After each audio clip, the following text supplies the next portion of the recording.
Runners in the Twin Cities Marathon had to change course today. Organizers canceling the event early this morning due to safety concerns in the record heat. It was the first time in marathon history that they called off Sunday's races, apart from COVID in 2020.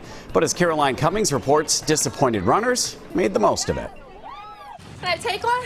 Yeah. Thank you. From some points along the race route, you wouldn't even know it was canceled. That's because many runners decided to give it a go anyway. People we run with, some neighbors, and some other people we texted when we found out the race wasn't going to go on, and it's like, who wants to keep running? But that didn't stop the disappointment after runners woke up to an early morning email saying heat made the organizers call it all off. They didn't take this decision lightly at all, and I feel really heartbroken for the runners and for the organization. It for sure is a bummer that it's canceled.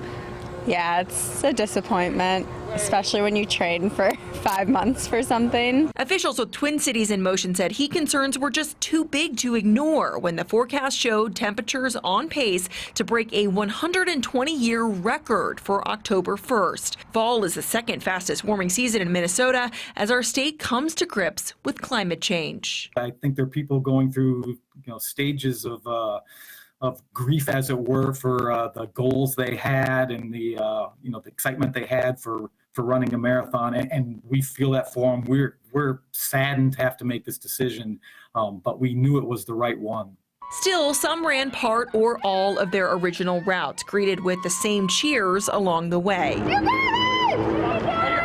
The energy for the marathon, this is my second one, is just electric, and to have people still out there cheering you on is like the best thing ever. Allie Binder still ran a half marathon when she was supposed to run the whole thing. Now she thinks organizers made the right call. Super hot. It would have been dreadful if I had to make it till 1 o'clock. Caroline Cummings, WCCO News.